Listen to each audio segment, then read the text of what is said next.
Instagram is the single most powerful platform in the world.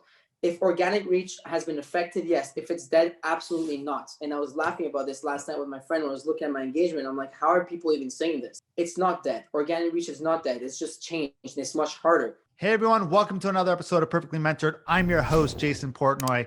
My guest today is the super smart, the super talented, the influencer, Farokh Sarmad. Farokh, it's an absolute pleasure to have you. The second Montrealer, by the way, to be on the podcast, my hometown city. Welcome to the show. What's up, Jason? Thanks for having me, brother. For the listeners who don't know you, why don't you give them a quick little rundown on your entrepreneurial journey and your background?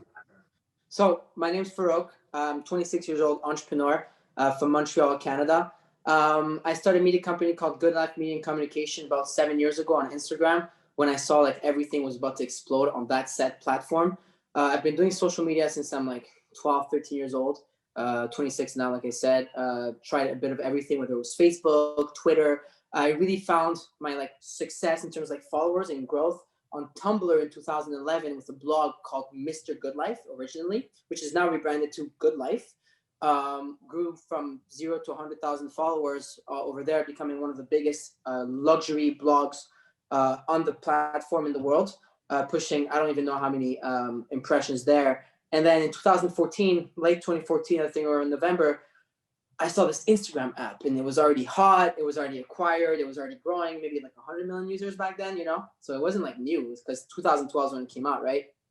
And I moved all there overnight. I just left Tumblr, never logged in. And I'm like, this is where I'm going to make a living. I was convinced because I saw the trends. I saw people around me. I saw my behaviors on social media. And I was like, this is going to explode. And I always had a passion for like marketing. And mind you, back then I was a law school student, which is pretty funny. And so I was like, how am I going to take the ad and put it there? Like, how am I going to make, because everyone's doing this on a much smaller phone than this today and doing this. And I was like, how am I going to make money on this? And so, you know, next thing you know, I went from 0 to 50,000 followers in my first 3 months of just doing straight homework on Instagram. Not a dollar made at all. In 2015, January 2015, I started growing more pages, luxury pages, love pages, travel pages. Went from 0 to 4 million followers the first year, 0 to 10 million followers after 2 years. And I had made my first dollar in January selling ad space. So I cold emailed like, I don't even know how many companies, like 500 of them, maybe more. And until it hit. And then I started making $1 every single day since 2015 in that space and grew from there. Like, this is how it started, from a dream of making $500 a month to building a media company. And now I'm blessed to start more companies and just side hustles. And yeah, that's what I do. I mean, and so definitely not an overnight success. No, that definitely looks like it, like everybody else, right? But yeah, definitely not. Like, it actually is fun that you bring this up right now, is because I only like realized that this year. Like, I only realized that you and I were just talking right now off the record about age and stuff. I only realized like I'm 26 now, and this is the year where I went like, wow, I actually been doing this. Like, I talked to people, I'm like, hey, I did this 10 years ago, and I'm like, whoa, 10 years ago sounds crazy, but it's not. I was 16. Right? So it makes sense. I was 16 when Good Life was born. So it's like, I've been doing it for 10, actually, yeah, I messed up the years even there. I said 7 years, 10 years I'm doing this, right? So it's like, yeah, definitely not overnight. It took a lot of sleepless nights, a lot of long days, and a lot of, you know, people not believing in me to get to where I am. And there's a long road to go. So, yeah. So let me ask you a question. You were 16 when you started and you saw the trends. I think 16, you're in the thick of it versus a 40-year-old guy who's out of touch. Right. Now that you're getting older, I mean, you're 26. I'm 39. I'm a quarter century. So yeah, I'm 39. So you're still a kid. But as you're getting older, do you start looking at the younger crowd and start seeing what they're doing? Like, look at 16-year-olds now in order to figure out what's current and what's relevant? No. Not really. I look at everything. I look at what the older people are doing too. I look at society. I feel like I'm studying society every single day. Like, honestly, like, it's like I could write a book about like what people think on social media and what they're doing, their behaviors. It's like their social behaviors, not really. But I'm not a doctor by all means. But no, I don't look at the young people. I don't say, oh, every young person's on TikTok, I should get on TikTok. I look at everyone. Like, it's just as interesting that Facebook's demographic became older and all the 40 plus are on Facebook, right? From an advertising standpoint, you would know. So it's like, no, there's not really. So I know you're very big on Instagram. Do you think the opportunity is still there for someone to grow a brand? Or has it become too crowded, or as people say, too noisy, or my favorite is organic reach is dead? Um, yeah, it's funny. I think Instagram is still the most powerful platform in the world. And I make that statement, whether bold or not, to some people on every single podcast I hop on or every interview I have a chance to say. Instagram is the single most powerful platform in the world. If organic reach has been affected, yes. If it's dead, absolutely not. And I was laughing about this last night with my friend when I was looking at my engagement. I'm like, how are people even saying this? I just posted on my personal page, got 9,800 likes in 24 hours on 235,000 followers, 232. The engagement rate is insane. It's not dead. Organic reach is not dead. It's just changed. And it's much harder. Like I said, when I started, there was 100 million people on the platform. Now there's like 1.2 billion or something, perhaps a little more, give or take. So it's 10x. So it's just 10 times harder. But it doesn't mean it's dead. You know, a Good Life, where the page I have on Instagram, 1.7 million follower luxury page, we're getting all-time highs. Every single day I think I can do better. I just keep doing better. So definitely not dead, but way harder compared to TikTok to grow right away organically and go viral. But there's always ways, right? Like Instagram releases Reels, which is a copy of TikTok. You go there. So organic reach is not dead. And to go back to your question, Instagram to me is the most powerful platform because it has become a hub. So on Instagram, you have tweets, you have TikToks, you have Instagram, obviously. You have people sharing LinkedIn's, people doing work, people doing this, connecting this and that. You know, of course, like for a professional standpoint, it's not like LinkedIn is, or even a Clubhouse now that's popping. But it still is the hub for me. It's like, even let's say on Clubhouse, we all getting on there. People go on your Instagram first and check it out, not your Twitter or whatever, you know? So Instagram to me is the best, like, long-term growth. And so talk about something really important, because I want the listeners to really understand that you could grow a brand and a following on Instagram, but how important is talent to be able to grow that brand, like to put out consistent, good content and not just, people just think they could grow a following without any talent or without any good content. How important is that for you? I think it's not even so talent is important if you're a personal brand at a certain thing, right? Like if you're like a basketball player and you're doing dunks, whatever, like you need talent. But at the end of the day, like it still requires hard work, consistency, and just like you said with me, like overnight success, right? As a joke, like, or no overnight success. Like, yeah, of course not. And it's because it took me 7 years, but what was my talent? Can you consider growing pages and organic audiences a talent maybe in 2021? Yeah, I guess talents change, right? I mean, maybe what you're doing with Facebook ads and scaling everything is a talent, right? To me, I think it's a talent personally. I trip over that rather than seeing someone juggle balls like with like 10 balls at a time, even though that's sick too. But it's talent definitely played a very important part because I was always like, I'm also kind of lucky to be like, I'm an extroverted introvert, right? So I keep myself to myself. I'm very out there. This is the proof of it. And you can see that, but also like, so that's lucky. Also, like I had this, like, I like being out there. I like doing videos, and I've practiced for so much. Like Snapchat came out, 7-8 years ago. I was doing this all day long. So now on my Instagram stories, people say you're a natural. No, I'm not a natural. It took me 7 years. So no, I just followed you on Snapchat for how you made your coffee, and I still want that secret recipe. I still want that secret recipe. It looks good. Yeah, you know what? I wanted to. I forgot. I wanted to make one and have it on this podcast before. I was like, let me show up with the Good Life coffee. Yeah, but yeah. That's actually how my Snapchat popped. Like people loved seeing that, and I still do it today. So it's like I actually got a DM from someone saying, 5 years and you're still doing this goddamn coffee, and I still need to figure out how you do it. Yeah. So it's just, you see, isn't there a quote like hard work beats talent when talent whatever? Like I don't know the quote, but that quote is real. Like talent is good, but talent only is a blessing. So if you realize you have that blessing and you have a talent, and me was growing, maybe use Facebook ads, someone else is again juggling, someone else is in basketball, football, whatever. Find that talent and then work hard to work on that talent, because clearly you have it in you. So it's like watering a tree, right? You keeps growing. So then how important is it for someone to have a brand presence, to have a platform?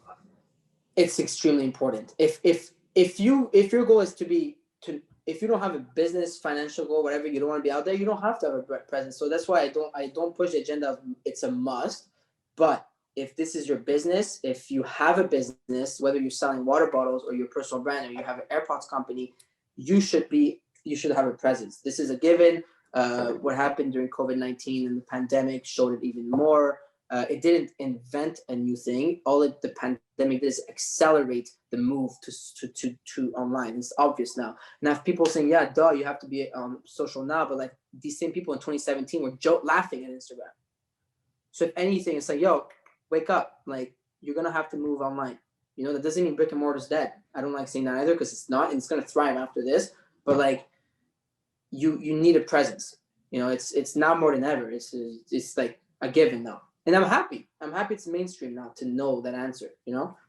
Yeah. I mean, I think you could build a multi-million-dollar business without any social platform, but I do believe you're leaving money on the table by not doing it.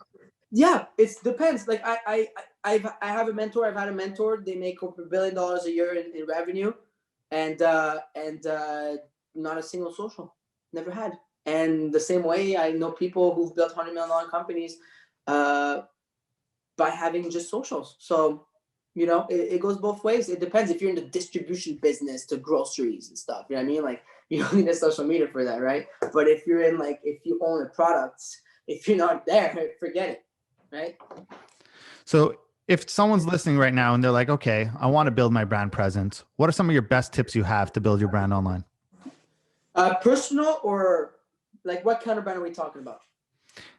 Do you think, okay, that's a good question. Do you think there's a big difference between building a personal brand and building like an e-commerce brand or a business brand online? No, I mean, the patterns are kind of the same. Like it's the same hard work, it's the execution that's different, right? The platform are kind of similar. The things you have to do, like good content and then the right distribution. So you know how we say content is king? I always said, but distribution is queen. And you don't hear a lot of people say that because either they just don't know, I guess, or they just don't want to admit it, that they had to pay to play.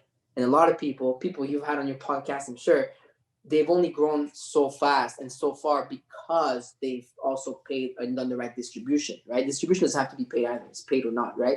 But meaning every brand, whether personal or good, whether tangible and intangible, so an info product as well, right?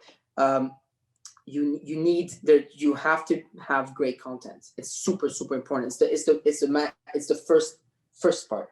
Then you have to have the right execution, meaning the right distribution network, you do the right things with it. I mean, you know, it's just, you put yourself out there, you advertise on Facebook. Let's separate the two, okay? If you're a product, you go advertise on Facebook and you do Instagram ads, and of course you have dope content on your page, but you don't need 1 million followers. But if you're a personal brand, on the flip side, your goal is clearly to have a lot of followers and to reach as many people. You put yourself out there. I put myself out there all the time. I comment on meme pages. I comment on sports rap pages. I DM people back and forth. When I post, I answer every single comment on my page. Like, by doing these little things and implementing these tiny little things that people sleep on, that's how you build yourself a personal brand in 2021. Because we were talking about, you were asking if organic reach is dead. And I said, organic reach is just 10 times harder. So these little things now are 10 times more efficient than before. Before, you did not need to answer every single person to grow, right?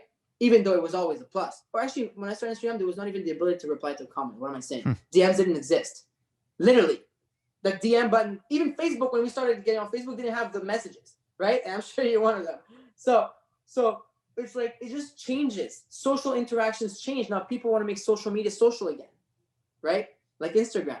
So the fact that I answer every freaking comment on my personal helps, and that helps. So putting yourself out there, that's what really has become a game changer today. So do you think that we're moving towards a need for community? What do you mean? Like you talked about that now people are engaging with each other. Social is becoming social. Is the new wave of the future community based? Build a community around you and your brand? 100%. I think building an authentic and engaged community around your personal brand is the most important thing in the world. It's gold. It's gold. I want to talk about that word. It's a big word. Authentic gets thrown around a lot in our space, but I feel like we get bedazzled. I don't know if you remember what bedazzled is, but like it's bedazzled authenticity. You're being true. You're being true, but you're putting out a prettier version of the truth than the actual truth, right? So yes. It's not. Is it really authentic? It's a polished version. It's a polished version of authenticity. Mm-hmm. So how important is real, raw authenticity right now? The most important, and I'll tell you why, Jason, is because in 2021, the consumer, so the followers, right, has become educated, if not at least a little more educated in 2014, 2015, and the years after that. Okay. So now they can read between the lines. They can see through your bullshit. In essence, pardon my French, but that's what it is, right? So and a lot of people might disagree, but yes, people still fool people on social media with their personal brands and looking all flashy, but in the back end they got nothing to show themselves for. But people also tend to realize more and more and more, and people want more. Like out of the last 7 years, I've been doing personal branding on Instagram. Like I became an expert in one thing, and I just wrote it all the way, and I still am doing. I'm writing it today, right? Because that's what I love. That was my talent, right? So I've seen so many people come and go. I've seen hundreds of people come, go. Some came for a month, some came for 3 years, which is successful, right? Ish. To me, it's not, because I look 10-year plan. So to me, you're not successful personal brand. After 3 years, you're gone. I'm 7 years in the game. In my industry, we still know of me, which is why I'm still doing podcasts 6 years after.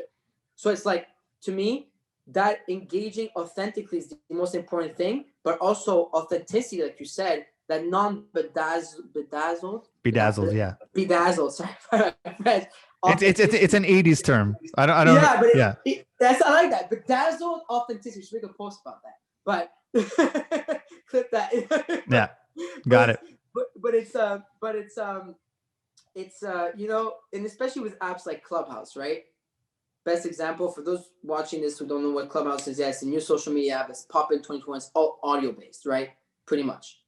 And you can't fake that. Like I could go on, I could fake it once, I could fake it twice, but can't fake it 10, 20 times. And people will stop inviting you on keynotes to speak on stage, to speak in front of people, so your growth will stop. So authenticity to me is the most attractive, the smartest, the best. I love it. There's nothing better than that. I share everything on my Instagram page. I have no shame, you know. So then, someone who's listening, right? You have millions of followers, right? They're like, yeah, okay. If I had millions of followers, I'd go talk to them too. But how am I going live? How am I filming a story for my 200 friends who don't care about my stuff anyways, you know, and me promoting? Like, I have 200 friends on Facebook and on Instagram. They're not even liking my stuff anyways. They call it annoying, right? They're not even there. So who am I talking to? And my life is boring. How do I put that out there? You know, I had 200 friends who didn't care about my shit when I started posting. You know, like literally, I remember like when Good Life started, it's like 1.7 mil now. It was like my personal page with 1,200 followers or something, or maybe like, I don't even know, 900. And that's my friend or people in Montreal, right? Like people around here that I met and whatever. So it's like, I just did it still. And people started caring, and people started looking into it. And at the same time, if you're on TikTok and you're putting your TikToks out there, there's like so many other hundreds of millions of people to reach. Like, who cares? You know, like it doesn't matter if your 200 current followers don't care about what you're doing. Go find the people who do, because out of 1 billion people on Instagram, I can guarantee you there's a lot of people who care about what you do, no matter what you do, whether you're an artist, whether you're a singer, rapper, pianist, whatever you are.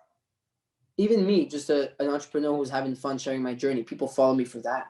You know, I don't have anything. I always tell people, I'm that like kid with 100,000 followers. I have like 200 something, but I'm not a celebrity. Like I didn't go viral because I was like cutting steaks, going like this. Like I'm not a basketball player. So I'm that person that you're asking me the question about, right? So look at me now. It's like my growth on social media was successful. And I think because of that, because I never bothered about the people around me, especially not in Montreal, by the way. I love that. And I love how you talked about distribution. I mean, we had Billie Jean on the podcast. And the first thing I asked him was, how'd you become Billie Jean? And he goes, I fucking bought it. He goes, oh, he said that? Yeah. He goes, I bought it. I spent millions in ads. He goes, think about how anyone becomes anyone. There's always, if you're a basketball player, right? The NBA is paying for your distribution.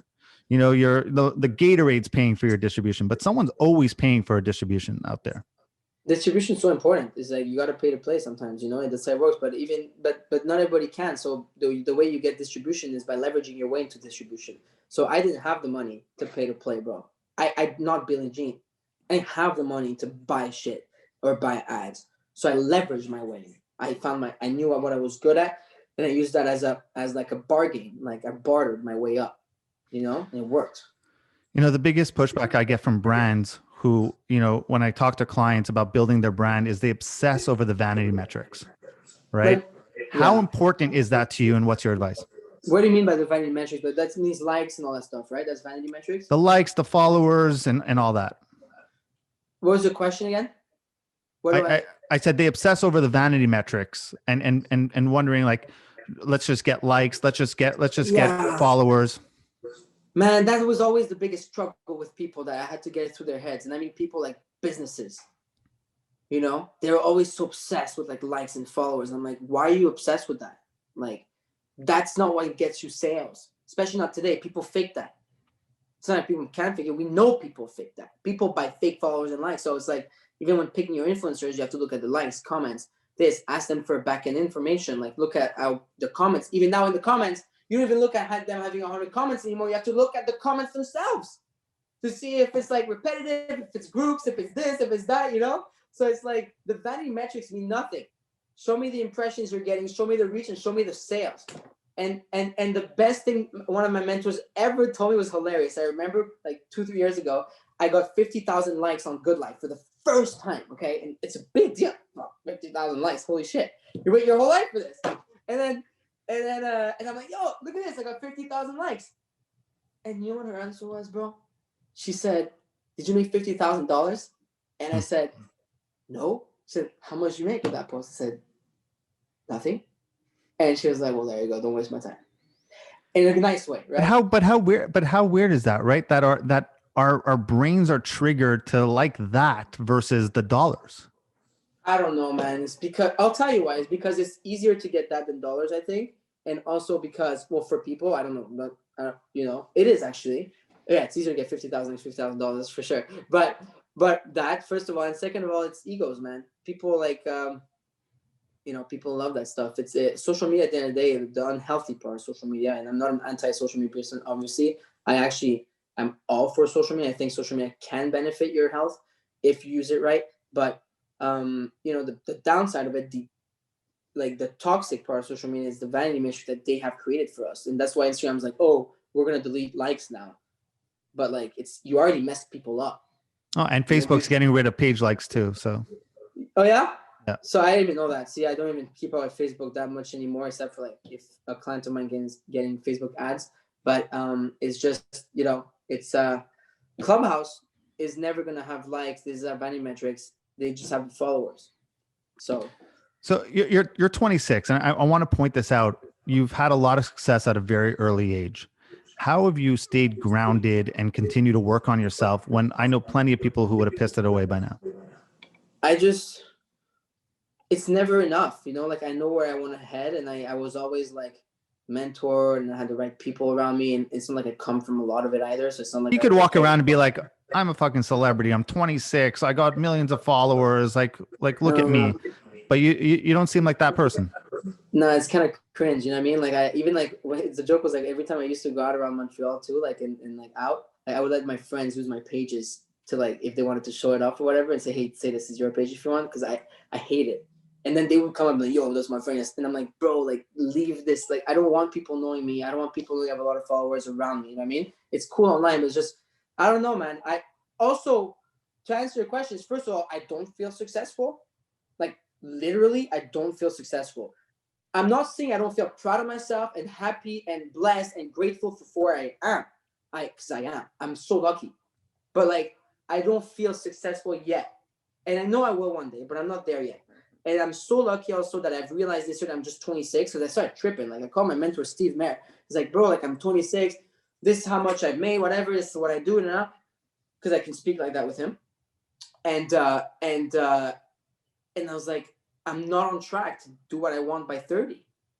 And then he was like, what are you saying? He's like, first of all, remove that dollar amount you have as a goal by 30. And second of all, realize where you are at 26. He's like, I'm 44. And that's because I kept comparing myself to people like him. I kept like looking up to him. And I'm sure, see, a lot of the guys you've had on here, Gary, Dame John, Billy, they're older. So we can look up to them and be inspired, but we can't relate. That's why I started my personal brand. Is I want people, these kids, I'm a kid. Okay, so these kids, we're kids, 26 and under to relate to me and understand that there's like a journey up there. So yeah, I guess I could have let the followers get to my head and stuff, like, and be like all that, but like, it's just, I don't know, man. Like, I don't have an answer to that. It's the question I get asked the most, even when I'm out or whatever, or friends, or before pandemic, by the way, guys. But it's like, it's people are like, yeah, you have all these followers, why don't you show off? Or people go, oh, we have a celebrity in here, and I'm like, I don't feel it, but maybe it's because I'm in it. Like, this cell phone has maybe millions of followers logged into it, and it's the access, you know. Like, if you were to log into Good Life for the first time, you'd be like, wow, right? Probably you'd be like, well, that's cool. But to me, it's like, every single day since 6 years, and I've had followers for a while, right? I had 10 million followers after 2 years. So in 2017, 2018, 17, 18, right? So it's like, you get used to it, but I think the most important part is to never keep your eye off the ball and to realize you have it. It's always monetize it.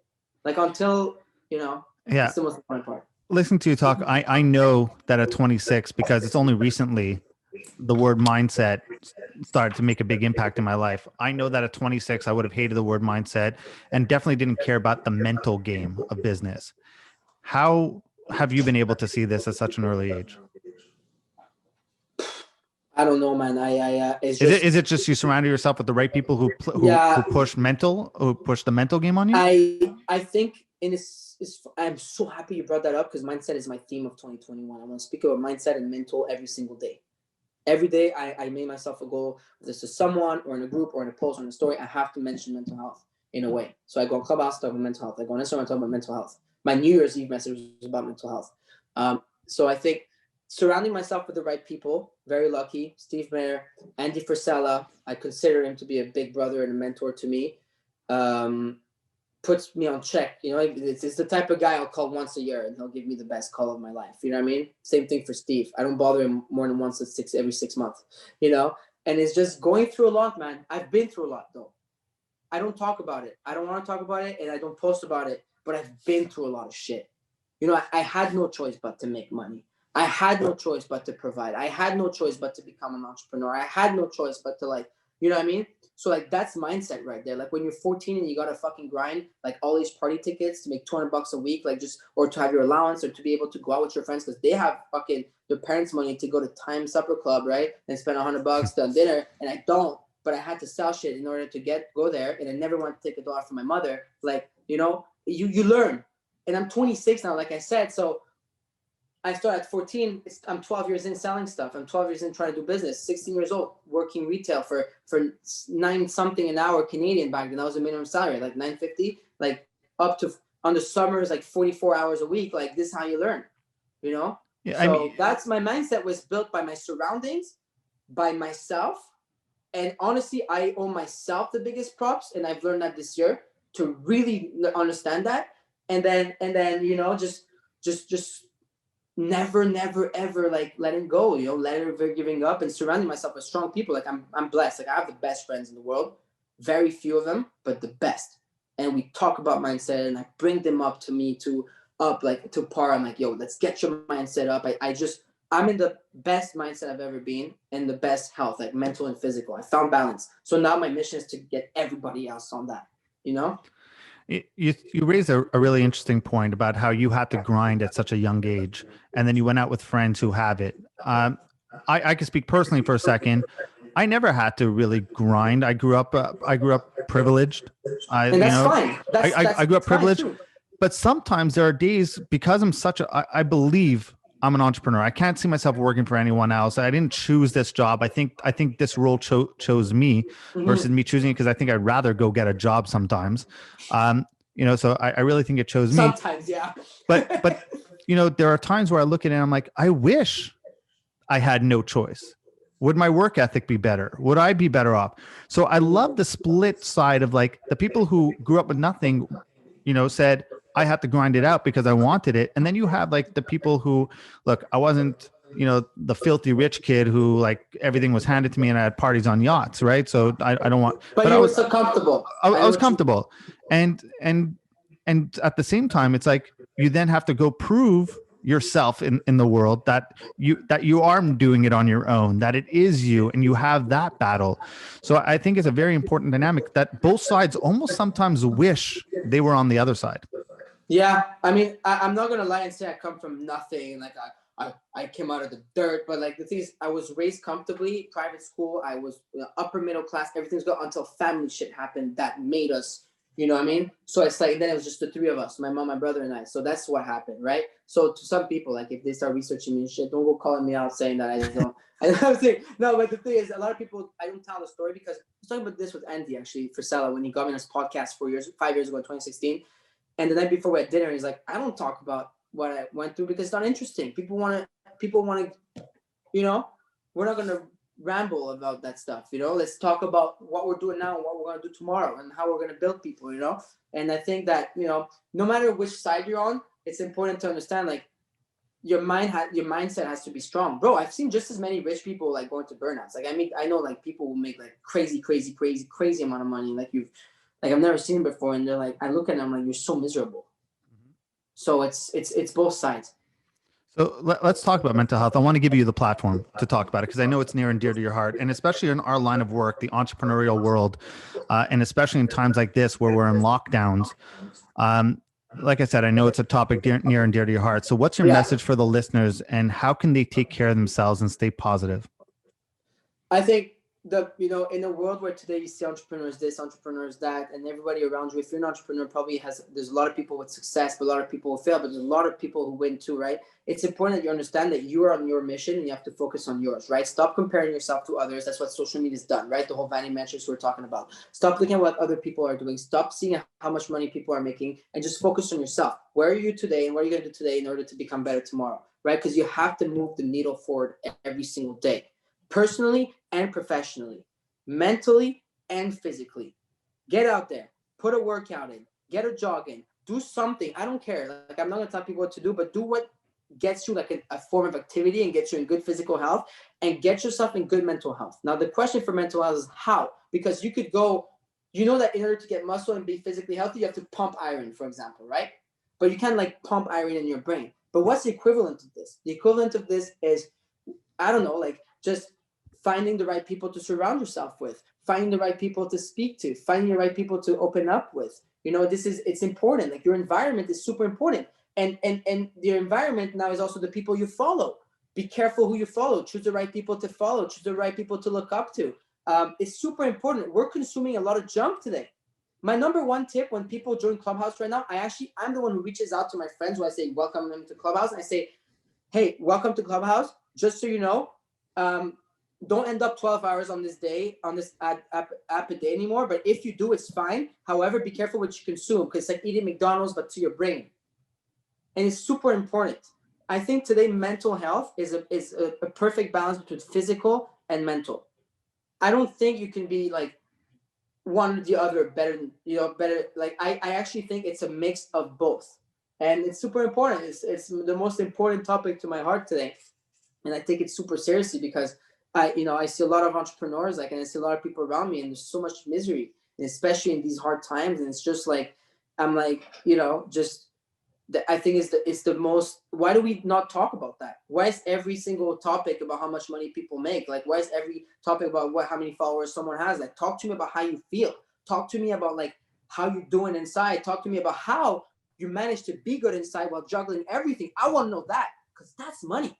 Because the moment your mental health is on check, forget it. You're going to become the most successful person in the planet.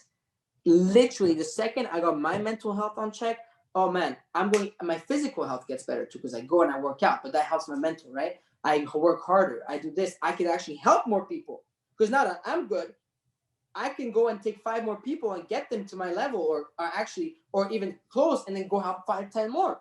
So it's just like your mental health, like it's so important, man. Like we don't talk about it, especially actually men, even more men, like less, like they talk even less about it than women.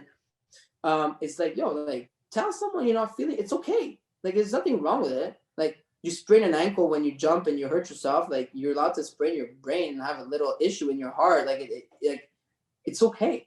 I think it's super important. People need to hear it. Well, I think men, for the most part, struggle with this way more than women because men have to put on a front of like, why would someone want to do business with me if I'm talking about how bad of a business day I had or how this client left me or things like that. The real authentic, and I think that's where authenticity falls out the window because no one wants to talk about that. Everyone wants to talk about how entrepreneurship's great. You live life on your own terms. You have everything. No one wants to talk about the lonely nights, you know, the times where you lie in bed awake and you just can't sleep and you need to watch something to tune out the noise. Like we've all been there, but we don't want to talk about that because we're afraid people won't want to do business with us. I guess. I mean, people are, but you don't have to talk about like how bad of a business day you had or like your issues in your business. I think like you shouldn't actually, like, you know, or you can give like lessons like, okay, like I did this mistake and that because that can cost you clients. But like, I think it's more like how you're feeling. Like I know a lot of people, bro, and I see it firsthand around me. Like they'll work super hard, but then they go home and they have no one to share their life with, or they got like, they just like, I'm just not attracted to this life anymore. Like I was gonna make a story yesterday. I'm like, hey, I'm watching Netflix. I get 8 hours of sleep a night, and I love my life, and I'm doing this, and like it's like, yo, like I've just pounded and like smashed Bridgerton. It's an amazing show on Netflix, and I watch a show every night, and I literally. Oh, my wife wanted to watch it last night, and I'm like, this looks awful. It's good.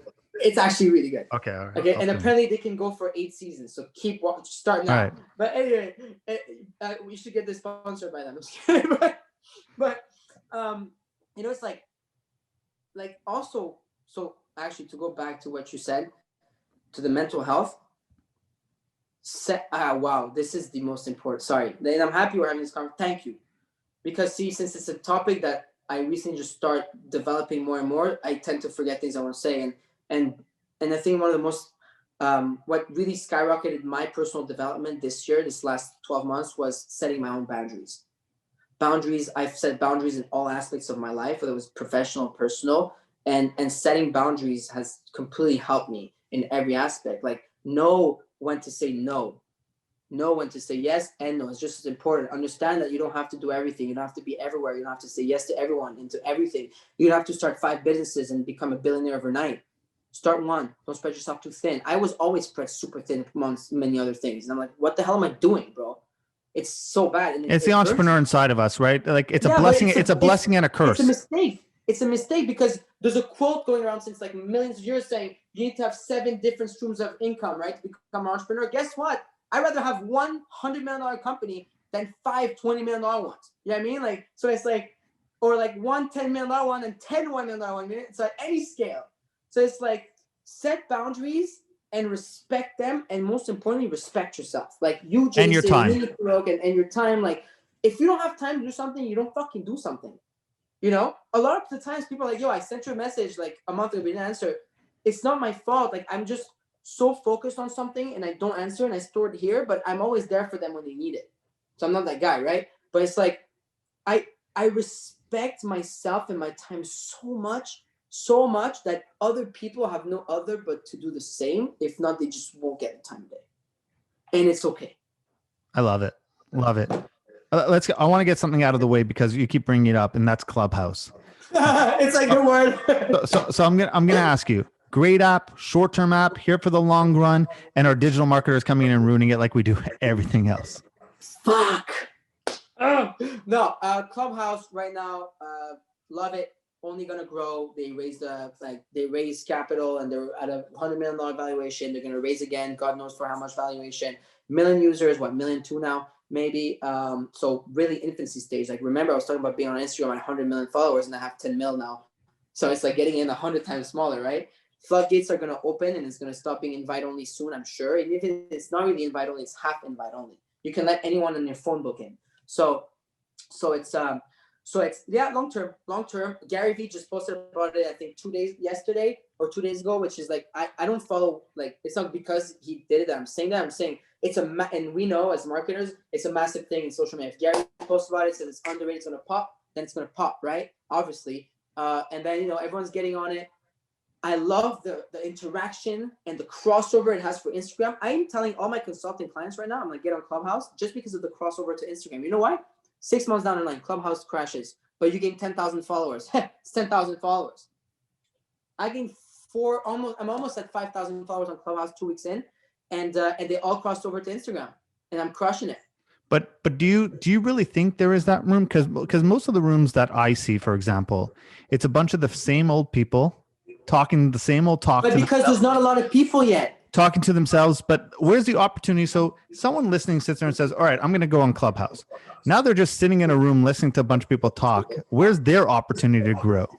Right. So this is a very good question. And I like to mention that because I'm always in the blessed spot that I'm always in the position of being the speakers. People invite me because they know me and I have value to bring and I've built something so I can actually teach. But I was like, I would never be sitting there for 12 hours in an audience. Like I've sat 16 hours straight as a keynote speaker and it was fire and it had so much fun. But I would and a lot of people said, yeah, I sat there for 8 hours. I would have never done that personally. But hey, they learned a lot and I'm happy for them. But it's like, what are you going to do with that after, first of all? But there's opportunity for people to grow, connect with people outside of Clubhouse, make rooms with them, collaborate with them. The networking opportunity, if anything, is huge. It's like a audio LinkedIn right now. Right now, Clubhouse is an audio LinkedIn and Twitter mixed together. That's exactly it's funny. I see people post on Facebook saying, share the stage with these people. These people are the best. I'm like, cool. I'm going to use you because you just spent 18 hours today on it. I'm going to go reach out and DM those people privately and be like, hey, love you on Clubhouse. Let's connect. And most of them are going to reply. Yeah. So thank you for doing the research for me. Yeah. You tag people, you get your rooms. Look, the floodgates are going to open. Okay. Clubhouse. I just think right now it's a lot of people talking to themselves and a lot of people, look, I'm a big fan of Hacking Authority, right? I have a podcast. I get people like you on, Gary on, Damon. All of a sudden, I'm somebody because I'm surrounded by you guys. I believe in the Hack Authority culture. Yeah. The problem is like, you have people who want to grow on there and they go into the same rooms and it's like, and it almost creates, I think, that anxiety for people. Why are they on there and why am I not? And it goes back to that mental health game that you talked about, that comparison model of being like anxious, being like, this person's on there, I'm better than this person. How come I'm not a speaker? And then they go in a spiral. I think that the person you're talking about, that if they're like that, they should not be on social media as a whole. Fair. Like, don't even have an email at this stage. Yeah. Close everything. Fair, good point. Like, so if you're that person, you're listening, just forget social media or reach out to me and let's get you like more like less like anxious, or listen to what we said about mental health 10 times and then work on it, right? Even like all jokes aside. But it's if you're not that person though, and you actually want to grind your way up, and I'm seeing people, bro, grind their way up. And because I see them, so when I start a room now, I add them on purpose. People with like 10 followers, 2 followers, I added someone the other day, another with 37, whatever. I give because I'm like, I see you and I see you grinding. Clubhouse is worth it right now, long haul. Like it's gonna depends on where the founders. Hey, these apps are just as good as their founders are, bro. So let's see how the founders do it. But apparently they're good people, and they were early Facebook guys. Like, so I like it. I definitely like Clubhouse. So you're also friends with a lot of big names through your growth and your influence. What's your advice to people who want to network and build relationships like you have? Like, I'm not talking about just for the fame, right? How do they build the relationship with the names that you know? How do they do it without having 1 million+ followers and some fame to their name? Well, when I did it, first of all, I didn't even have this 1 million+ followers. And all I did was just I reached out to people and I tried to see how much value I could deliver to them. Now that's the most typical answer you will get 9.5 times out of 10, if not 10 out of 10. So the question is now, how do you add this value, right? So first of all, you figure out what you're good at. Second of all, you target the people that you're trying to target. And third of all, you go see and look at what they're doing and where they're missing and slacking. And then you raise the problem. And then when you raise the problem, you better bring a solution, because these people won't respect you if you don't bring a solution to the problem you just raised. I don't. I personally don't. Who am I to say that, right? So if you're going to say, hey, Farokh, you're doing this wrong, like, you better tell me like how to do it right, or like don't waste my time, right? Because someone else will. So fix it. Become a doctor. You know what I mean? So back then, I was telling you I didn't have the means to pay for distribution. All I had was me, and I was a really good photo editor. That's how Good Life went super big on Tumblr. But people were doing Instagram quotes back then. Mail and Mentor had 32,000 followers. It's 7 million now. We started the motivation pages trend. Literally, we invented with the motivation mafia crew, like 10, 15 of us. And like, well, I had dope photos and I knew how to make quotes. So I made his quotes and he shouted me out, you know? And then I met Steve Mayer, my first mentor. He had a Kick Messenger out of all platforms, because that's where we talked on Instagram like 7 years ago. DM. And at some point he told me, he's like, fuck, this kid messages me so much. Like, let me just give him a time. but like once he gave me that time, like I killed it because I knew what I was bringing to him. It was like, how you become successful? Like, no, that don't work. That doesn't work. So it's like I brought something to the table. And I always had that. Like you see, like even when I talk about it, I'm so passionate about it. Like I'm so like into it. Like now, of course, I use my influence that I've built to do that. Like reached out to J Balvin because he follows me on Good Life. We're not friends, we're like internet friends, like a chit chat, this and there, happy birthday, this and that. So it's like, and then my mentors, and I'm at Andy Frisella and this and that. So it's like, you just gotta bring something. Hey, Clubhouse is popping. You know how many people I've seen get on stage on Clubhouse to ask a question, but their question ended up being something like, yo, this is what I do. I need to reach out to you. Like in 2021, there is no way you cannot reach out to someone in any way, shape, or form. LinkedIn, Facebook, Twitter, Instagram, TikTok, email, Clubhouse, if all places. Assistants. Oh, you go on LinkedIn, you search the person you're looking for. Someone reached out to my mom to get to me. I was traveling to Paris. I posted about it years ago. They reached out to my mom. And then my mom was like, look at this guy, just if you're curious. I looked. He's like, yeah, he's messaging me, wants to meet you in Paris. I met an amazing person. Great friend now. So it's but it's amazing, right? Because people always ask, how do I get all these people on the podcast? I'm like, I asked. And they're like, well, what do you mean you asked? I'm like, I asked. And they go, what if they don't answer? I go, I ask again and again and again and again. Yeah. But like, I'm not annoying. I don't repost the same question. So like, that's not me. I'll give it time. I'll follow up. Fortune's in the follow-up. I just ask. It's amazing. And I talk about this a lot. It's amazing how many people just don't ask for the things they want in life. You gotta ask. Like I ask. Fuck, I ask so many questions, bro. Like I'm not. It'll help your mental health too, man. Just if you don't know something, go ask and stop feeling bad for asking. Like all these things. Or stop feeling like you don't need help. Everyone needs help. Like stop. Like you're lying to yourself. Like, we know you're not getting like podcasts and people to get on just because they come. Like you're after it. Like, and you know that. So people need to admit, like. I ask so many, when people things I ask for all the time, but like only because I bring back 10x. I like that. But like I used to ask for shit all the time, but not asking doesn't mean for favors. I'm asking to bring something. Like you actually you asked me to get on your podcast, but you're bringing something to me too. It's not like you're asking me just to go on, just to use this or that. You're actually bringing something. And let's put things in perspective, right? This is a 2 years in the making type of thing, right? We've started talking a while ago, right? So it's not like you ask and all of a sudden you get your answer today, right? It's like, well, I think we started talking on Snapchat. I think we started texting, and then we started DMing. Like it was everywhere. Bro, March 20th, 2017. Wow. Yeah. I didn't even have a podcast then. So I didn't even have a podcast then. I think I had an idea for a podcast. It's so funny. You sent me a message on October 15th, 2017 saying, because I guess I had posted something about someone and you said haters are everywhere, bro. It's part of being an influencer. Why are you even bothering with that fool? 2017. Oh, so, I remember, but do you remember the situation? It was when you started posting about that guy nonstop. There was a guy that you kept posting and showing his real followers and whatever. Like you were on guru exposing mode. You don't remember you had that little phase Batman, the Instagram Batman. Yes. Yeah. I shut down this media company for buying fake followers for yes. But here's why I did that.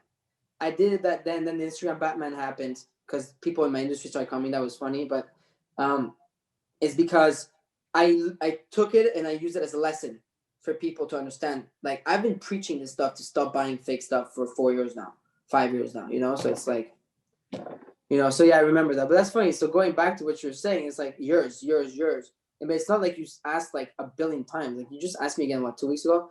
And then I think, a couple of days ago, I was like, oh, wait, I remembered you. See, I told you I store things in my brain and they come back at the right time all the ways.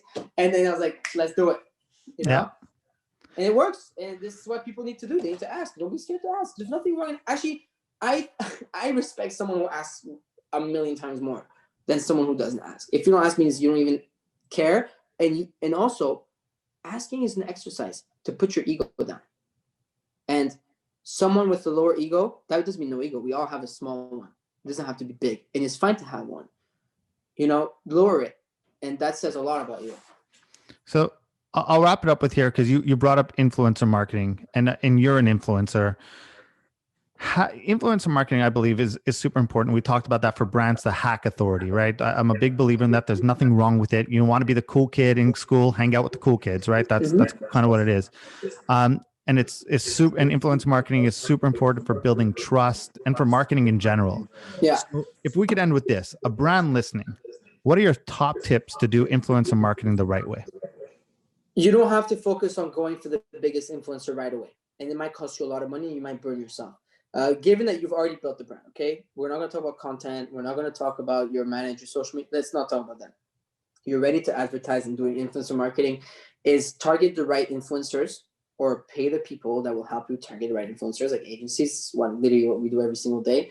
And it's like target the right people, make sure that they fit your brand, target the right audience. So let's say the audience, make sure that, let's say you're an American-based product, like they're in America. Let's say you're like a beauty product for women. Make sure you're targeting the right audience, like looking at the influencers, and then make sure that the engagement is real. There's a lot of fakes, like we've already talked about multiple times here. Make sure, do your due diligence, do your own research, and then just send them a message, reach out to them. There's always a way to reach out to an influencer in the bio or this and that. If they're an influencer, there's a way. There's an email for business. And just reach out to them and come to a conclusion with the deal, whether it's a barter for a product or whether it's a cash exchange. And I would definitely, in 2021, I would suggest using micro, if not nano. Now there's nano, bro. I've heard that only this year, at the end of 2020. It's a thing, under 5K. But nano influencers can be some of the most powerful people. I mean, honestly, I have 232,000 followers on my personal page. I'm sure you'll sell more of certain product on a 1,000 follower page than me, because they have that super targeted reach, and it's going to cost you much less than working with someone like me or a celebrity or this and that with a lot of followers. So target the right people and don't be afraid to start very small. Like if let's say you're a beauty brand right now, like reach out to like 50 like nano and micro and just hit them up with product. You'd be surprised, again, going back to asking, you'd be surprised how many people will gladly give you some post. If not, if you get the content out of it, are you kidding me? That's money right there. You run ads on that. It's funny. I tell people, and I agree with you about the nano. I tell clients all the time my first client, the first time I ever saw someone pay big money for an influencer, they paid for like a Sports Illustrated swimsuit edition, like a swimsuit model. They sold bikinis and they were it was like a bust. Yeah. Why? Because her following is 99% male who follow her because she's hot. Right. So it didn't work. She can't sell. But what I started realizing is if you don't have the big money, go after people who fit your demo or look at your demo, look like the audience you want to sell to. Reach out to them for free product because you have a content problem. Most of these people can't afford to do photo shoots and things like that. But if you could give away 100 lipsticks or 100 hairbrushes or t-shirts to 100 different people that have like 1,000 followers just for free products, those are photo shoots that from different locations in the world that you couldn't even buy. And now you have now you have content, you have video, you have photo, and you have UGC, you have everything right there. You know what's crazy is Warby Parker just got a $3 billion valuation. It's the eyewear company. They do like prescription eyewear to your door or whatever, like BTC. And point being, 56,000 pieces of user-generated content. I studied the entire brand and how they made it, like their social influencer marketing thing. I was like, I heard about them. I heard how successful. I didn't really know them like a couple months ago. And I just deep dove one night. And you know how they became successful? No ads. They did 56,000 pieces of user-generated content by sending, because they invited people to create content around them and made their consumers the influencers.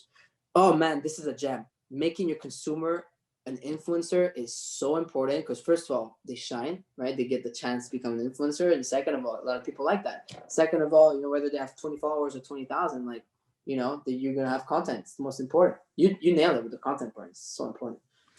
My man, thank you so much for doing this. For the people who want to listen, who want to reach out to you, how can they find you?